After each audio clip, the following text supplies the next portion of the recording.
The following podcast is brought to you exclusively by the Rad Rob Radio Network. He's a member of wrestling royalty. His repertoire and skills in the ring are unmatched. He's always been loyal, trustworthy, and has a work ethic that is unparalleled. He's been bashed by his peers, by the media, and even by the fans. But he's living proof that our worst days do not define us, and neither can other people.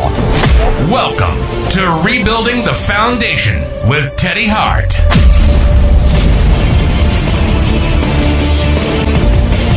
Hey guys, welcome back to Rebuilding the Foundation with Teddy Hart. I am your host, Rob Francois.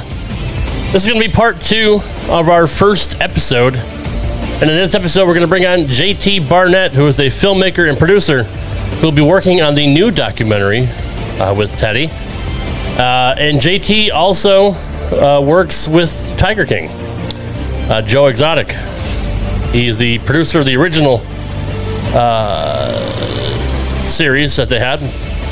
And we'll be working on another one with Joe, debunking everything that happened in the first Tiger King. So a very, very talented filmmaker with lots of connections and obviously is good friends with Teddy. So without further ado, let's jump into part 2 of episode 1 right now. JT wants to get on. Is that possible?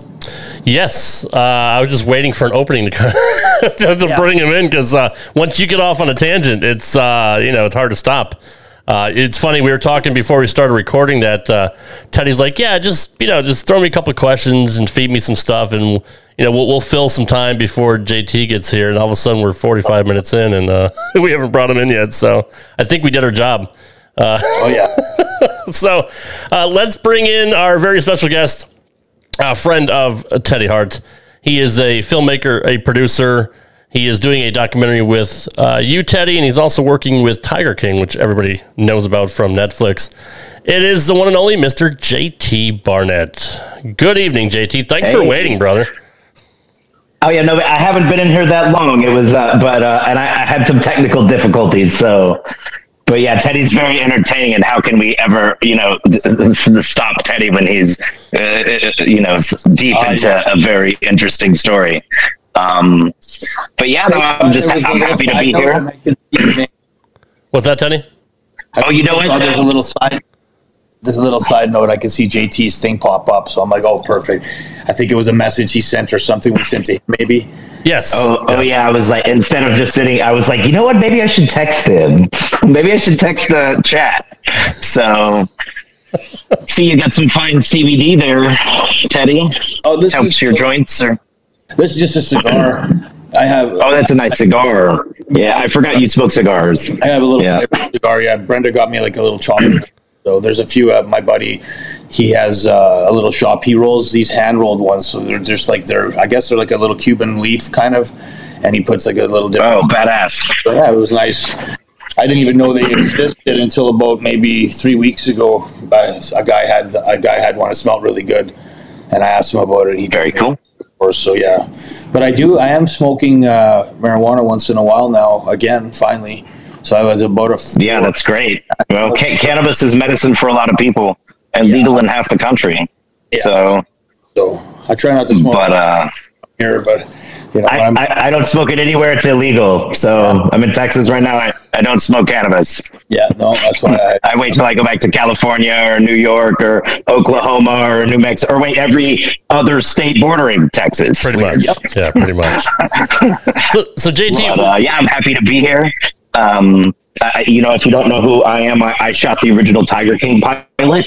I directed and produced a pilot for A&E and a sizzle reel for a company called Good Clean Fun about a decade ago. We were filming this pilot when Saf had their arm ripped off. It's actually one of the main contributing factors to the unsuccess of the show, but at the time there was a bidding war for it, and it was very much, we were very confident it was going to be quite a popular work. And then I reconnected the production team before it launched on Netflix, and after Joe was set up, I started working with him again. And so yeah, even to this day, like I still have contact with Joe, and I think he's had a big injustice done to him, like to other millions of people who can plainly see it aired out on the docuseries. But I actually met Teddy. So I'm a film producer, TV producer by trade. I helped to create a TV show in Dallas called Cheaters with Bobby Goldstein prior to shooting Tiger King. So, some stuff I'm moonlighting doing again these days is shooting Cheaters in Dallas. But I met Teddy through a good friend of mine named Eric Love, who actually worked passionately to get Joe Exotic apart in 2020 and led what they called Team Tiger.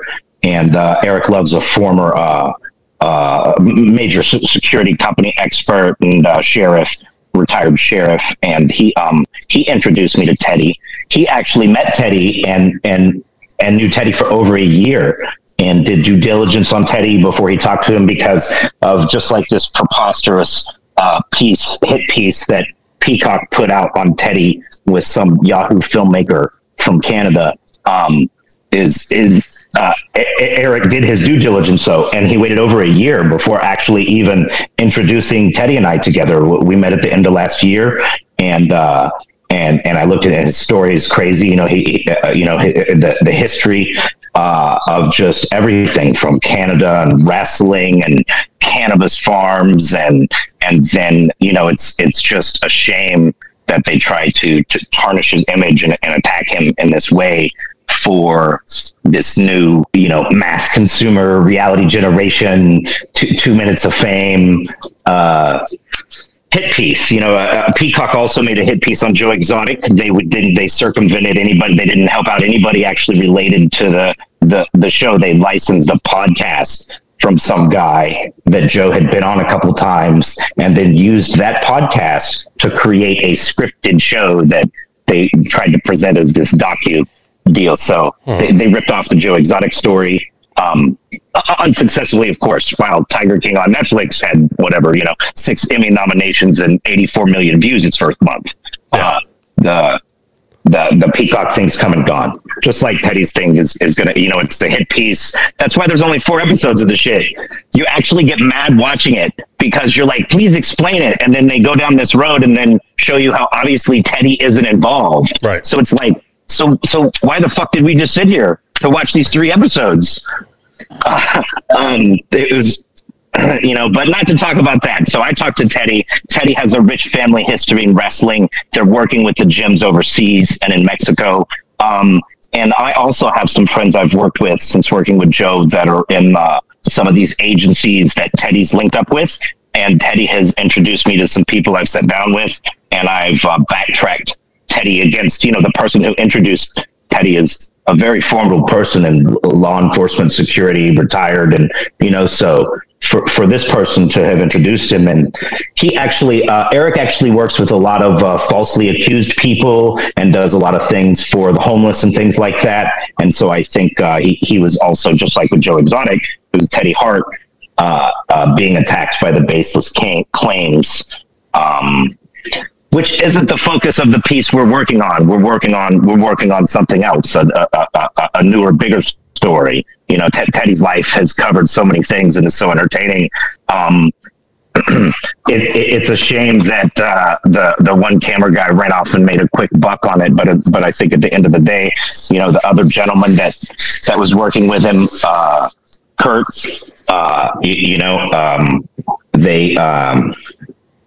there's still some viable, great things there, I don't know how much y'all talked about the podcaster. I tuned in 40 minutes late, so I can also talk for very long periods of time if you just want me to go about random subjects.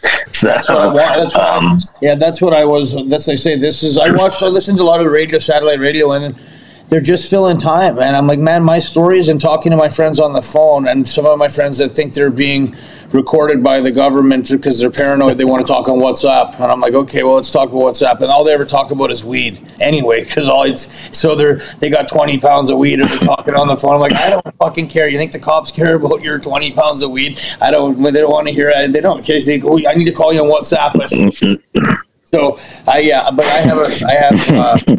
have a great respect for JT willing to do the due diligence on finding out who I was, because he has the connections to Homeland Security. He knows private investigators. He knows the cops. He's not going to have these people.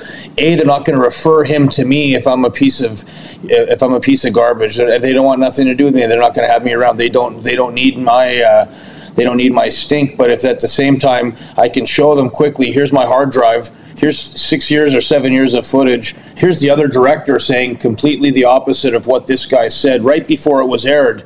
We talked. We hadn't seen it yet.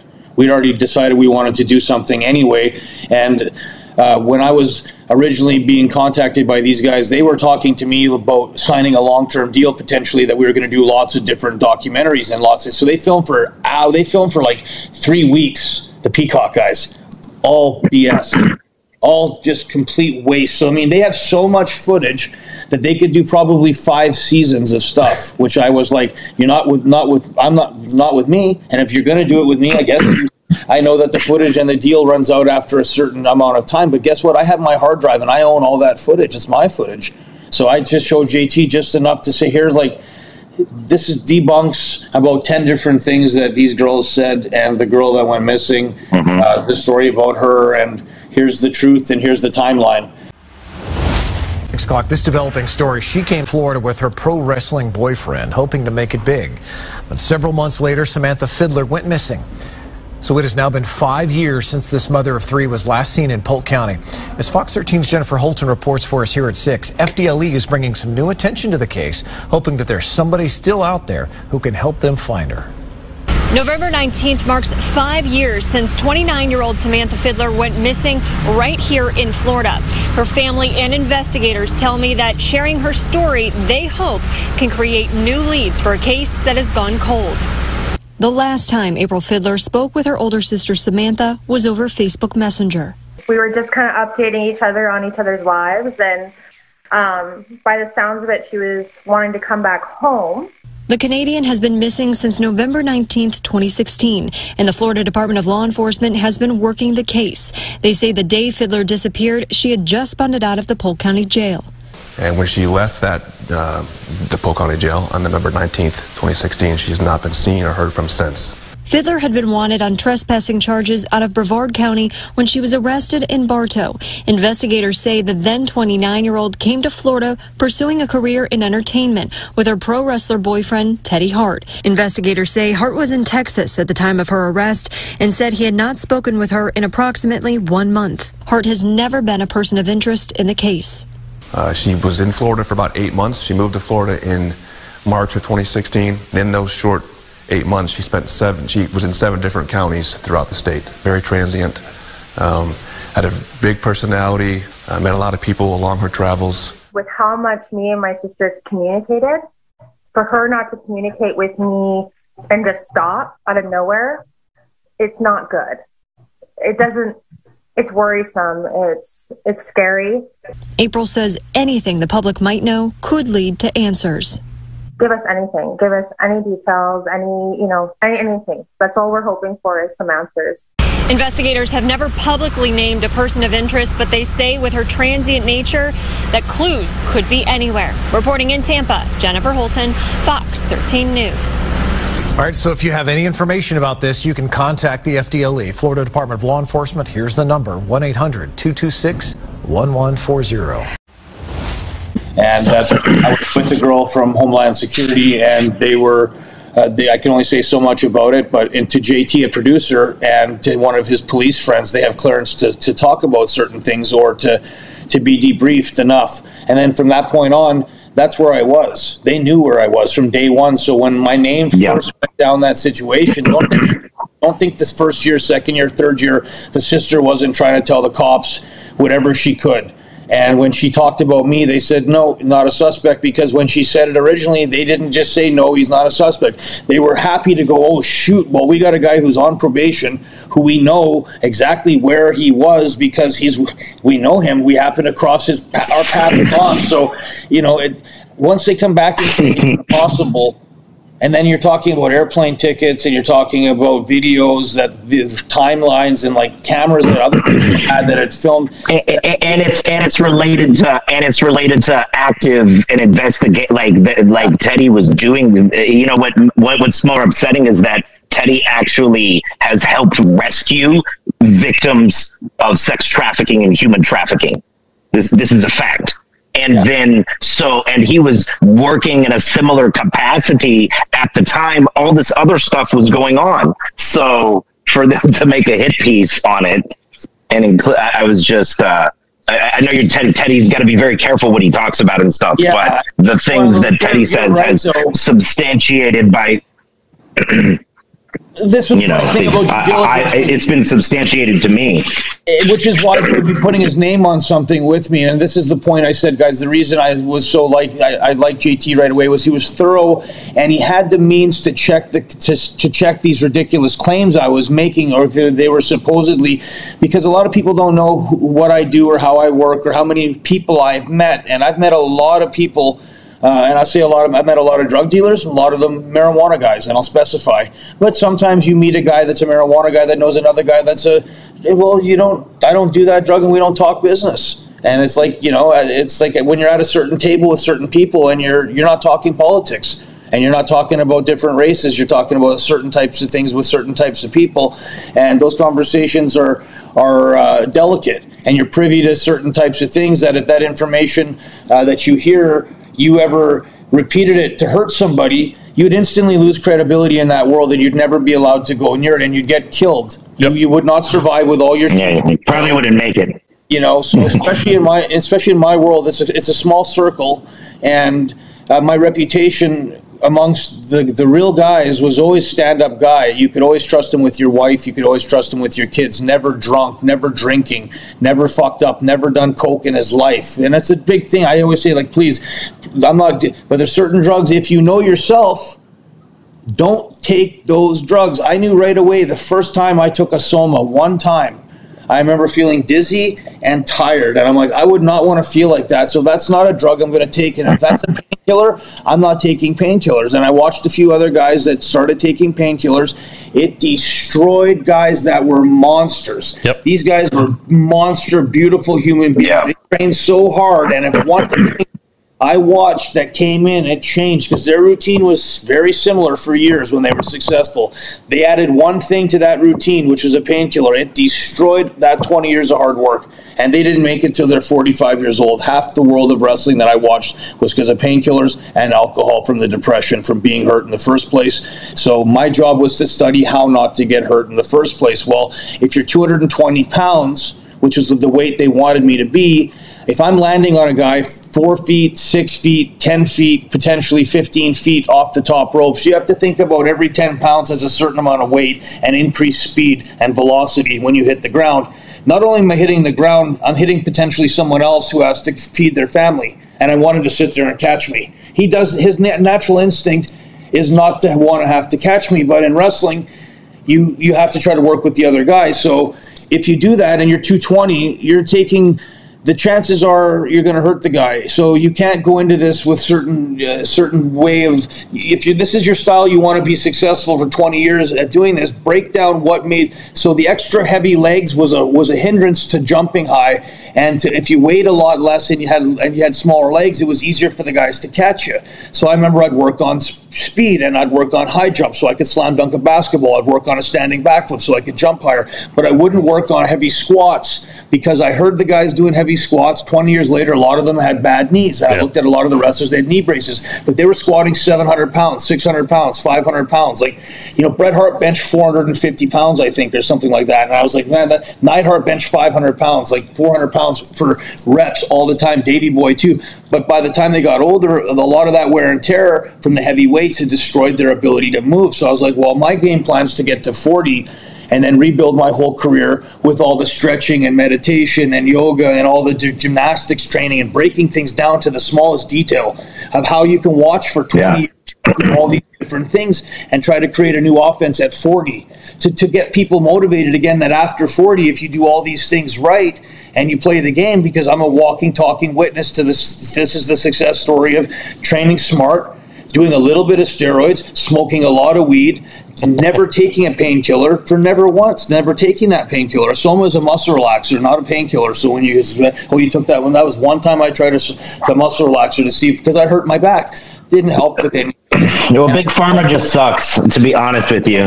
Muscle relaxers and the opioid epidemic has just devastated the entire country for decades, and it's 100 times worse than any other of the illegal drugs, Painkillers are definitely... Yeah. Wrestling lost the most brothers from that happening. I think the opiates really killed the wrestling industry off. It killed a lot of those big stars. Yeah. That, and I would have to think a little. I would think that cocaine would also be part of that concoction because of the time and place, and so. But apart from once he had his credibility. To me established, I wanted to get some of my friends excited that we have this guy who's the producer for the Tiger King, and that he has a very interesting story, how something that happened with my story kind of happened with his story, but with the footage missing and different things, and how he got it back. And then later, if you look at his life and how he ends up benefiting from that, maybe that's exactly what Fred's point of, that's what God put Fred on the earth for, was for me to find JT. And for the chances of Tiger King having happened to him what happened to him, and me but I'm free. They didn't quite get me. Obviously, there was some foul play and there was some cheating. If they could have tried to, they're lying and falsifying evidence, guys. Trust me, they're playing dirty. If they could have got me, they tried to put me in jail for 25 years, a few different times, those different bullshit, those girls and like that stuff. If they had their way, they would have tried to bury me. Even when my probation was almost over, I had people making anonymous phone calls to my probation officers, making crazy bullshit stories up. And thank God, that's all it took. Oh, this girl's a gangster. Yeah, dude. This girl was a gangster. I didn't want to think when somebody did something else. Like I don't want any problems.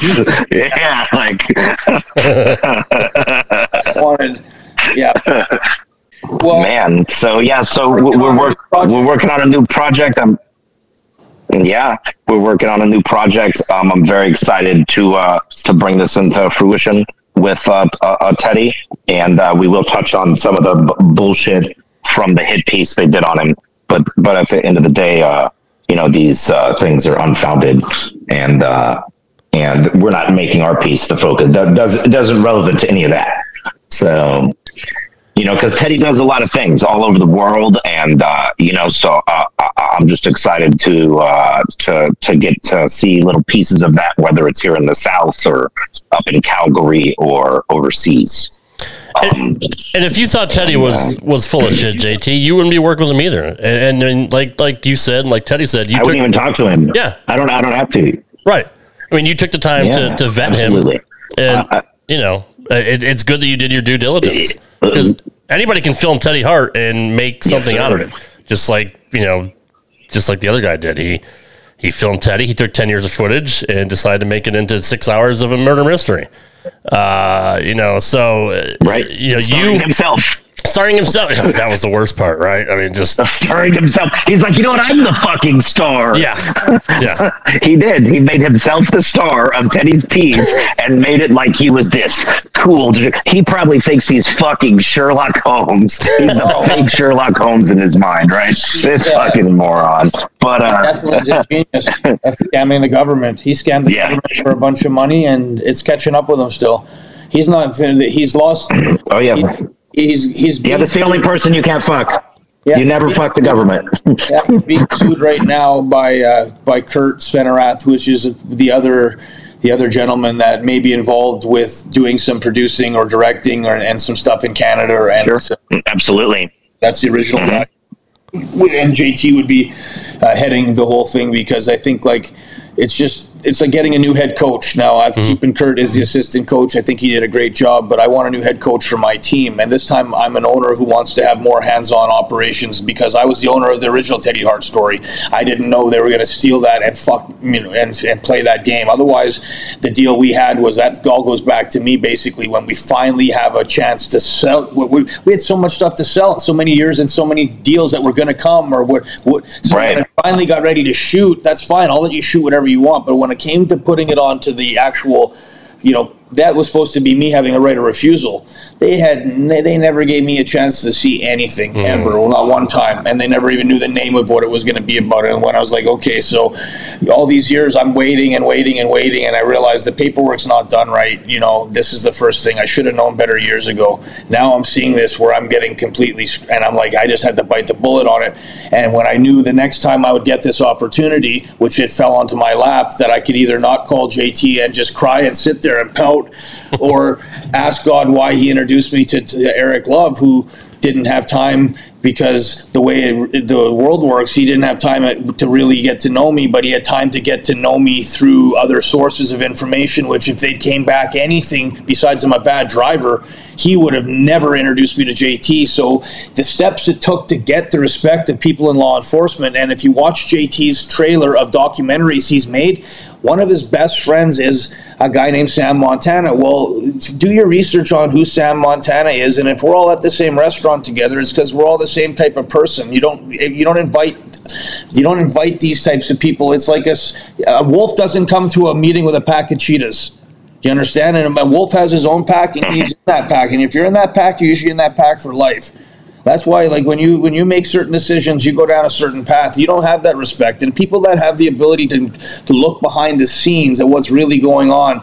Teddy Hart's someone that was always very well respected and trusted, and it had nothing to do with wrestling at all. The fact that was wrestling was a hobby to me, and to me the law enforcement side of things, private security side of things, was what I wanted to get into for business, and was what I trained my kids to be, was to be police officers. Most of them was the plan. They would either become cops or firefighters, or they'd get into the military, because that was the type of training that we set up. It was a program, and my program is to teach this type of system to guys, and it goes to Andrew Tate talking about, I heard him say something, I think along the lines of, don't just go jerk off, go work out first and then jerk off if you're going to jerk off, or something along the lines of, but then do the work. Everything was based on going to the gym. Was don't be the loser, and be honest with yourself, and try to, because at that stage, and he's talking to a certain group of people. Now, obviously, he's talking to a certain group of males, and I always say to guys, I'm like, listen, a lot of the clients I've had and a lot of people I've been successful, me training, started off at a certain weight. And nobody wants to be bothered or feel bad about being heavy or not feeling their best or not looking their best. And that's not even the judgment world that they're in, because they make no money off their looks. It's one thing if you're a model, if you're an athlete, then that's fine. But if you're just someone that's living, the last thing you need to be heckled on is something that you're not aware of, because you don't have time, because nobody has time in this world to do much. If you're working 7, 10, 14 hours, sometimes people working 13 hours a day, 14 hours a day to make money to feed their family. And you don't have an idea about health and wellness when you're a personal trainer who's got everything at you don't have to work, and you can sit in the gym all day. It's like, yeah, fine, then you can talk. And then when you don't have that option, and all of a sudden you realize when you're looking down the other scope, and I haven't had time to go to the gym for a year, and I haven't had a good meal, I haven't been able to make some. I had no time. I'm doing this, I'm fighting this, I'm working this, doing this, court, traveling to piss. You have a whole new epiphany or understanding about health and wellness, and the understanding and sympathy and empathy and understanding to practice back on a different style of talking. I'm like, well,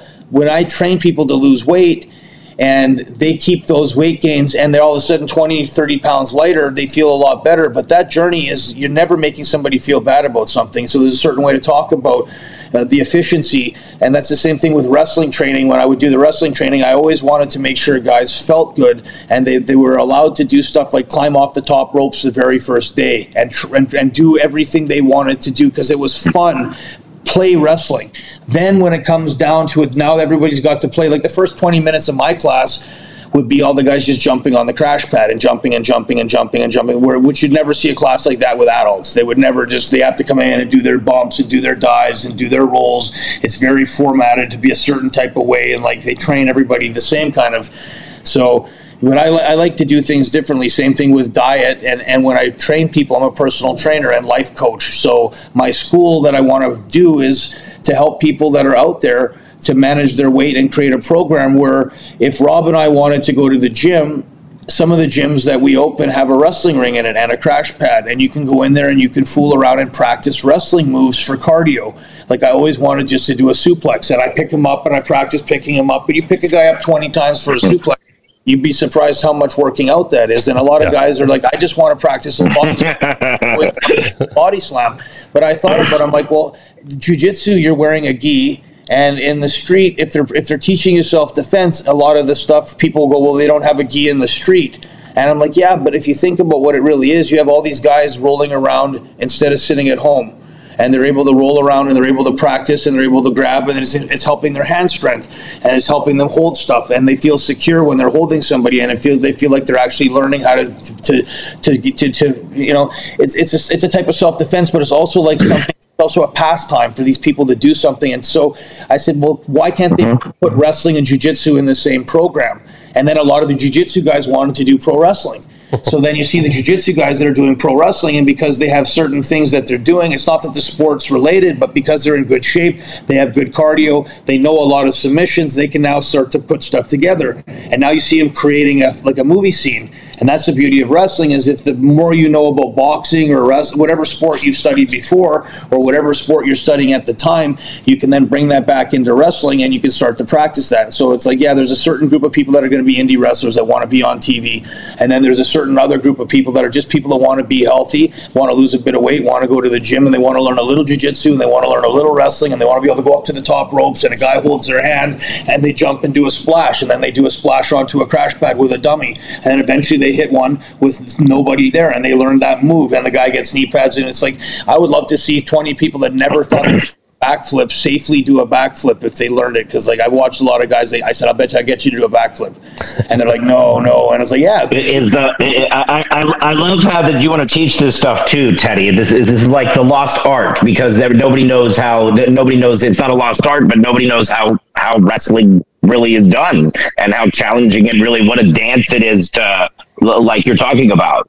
Although, can you even do that without the wrestling mafia coming after you? Yeah. They're going to be like, you're giving away our secrets. You shouldn't have to be part of a wrestling school to learn you shouldn't have to be part of a wrestling school to learn some wrestling. You should be able to go to a gym that teaches wrestling I agree.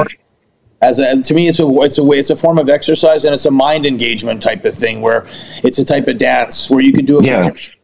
You could easily, just like karate, MMA, jiu-jitsu. Yeah, it's the same thing. And the same thing with their parents, with their kids. You're working, like that dad with his kid could do so much cool stuff because his dad's big and he's small, so he could do all those flips and turns and moves. And it's a way of interacting with your kids. It's just people haven't realized it because it's never been allowed to be given to the general public. But there's so many ex-wrestlers out there that would love to, and I'm sure they do, wrestle with their kids at home. It's like, well, you teach your kids the wrestling and add the Muay Thai, and then you'd be surprised. Those kids, by the time they're 15, 16, I bet those guys are the hybrids that are the best jiu-jitsu guys and wrestlers that go into the UFC that are the ones that win. That's a good point. That's a good point. Absolutely. You know, so watch the progression. I agree. Years, right? Like, so, but just a few concepts and interesting things that I wanted to go over with teaching a school in Dubai or Lebanon, or if you're going to Korea or something like that, that people don't realize why that's not there already. There's a reason because this is the way the world is 10 years ago, and it's changed so fast that all these places have opened up, and because you can give a message out in 10 seconds now instead of it taking 10 minutes, so to speak. I'm sure it's even faster, but you're globally responsible when you start to do this stuff. And I think being responsible, like having a camera around you and on you, it makes people not steal. It makes people responsible. People don't like to be on video, but if you're on video, you're accountable. You know, I'm the one that put on myself for 10 years. Trying to keep myself accountable and be motivated. And sure, over 10 years, you see me lose my mind times, but that's 10 years of me being accountable and trying to be on video, that if I thought I was somebody that was going to fuck up on video, I wouldn't have done it. Yeah. I wouldn't have opened my life to you guys. I can't get those 8 years back that guy has locked in. I have some of the tidbits and things, proof to do, hey, this is enough to kind of go, please be quiet. And anyone that was actually of importance, law enforcement, Homeland Security, FBI, anything like that, has all said fucking with 2 fingers up, never a suspect. Stop asking us a stupid question that you already have the answer to, which is it's none of your business. Right. If we thought he was, then we would have already had to talk to him at least once. But if there's a reason why, guys, because when a cop knows another cop's not there because another cop's working with another cop, and I happen not to be a badge-carrying cop, but I'm with 4 cops, the cops know where I am. I don't have to explain to Nightwave where I am. I don't have to explain to Hannibal, or if I didn't know the date 2, 4, 5 years ago of where you were or where I was, because 2 people have the same name. That's the same situation, and it's like the confusion's like so. Once it's explained, it's easily explained. I'm like, yeah, but on the documentary, they make sure specifically to not explain anything and to make it so stupid and ridiculous. And then anything that they have to lie about, they won't address. Like, why was she arrested twice? And if you're arrested in Florida, you would have to have an ID on you for them to ID you, or otherwise you'd be John Doe. Yep. So she would have an ID on her when she's arrested because her fingerprints wouldn't be in the database because she hadn't been in the States and been arrested before. So she had her passport. She had ID. If she went to get her driver's license again, and that's where she got arrested the second time, for what? And how do you get arrested at a hospital? And then if she got kicked out of her house for smashing shit, because the guy says, yeah, we gave her a place to stay and she was smashing shit. It's like, well, yeah, where was she staying before that? At a mansion. Yeah. That she didn't want to, that she didn't want to follow the simple rules of which you're at a gated community. And I was at one 2 days ago, and we couldn't get onto the community without the owner being woken up by security. And it was 1 a.m, and the girl didn't want to have to wake her husband up to get DoorDash or Uber Eats. And so they had to wake her up, and it was like, that was what she was doing every night for 2 weeks until the owner said, I can't have her here anymore. And she was driving a $100,000 car until she couldn't make a payment.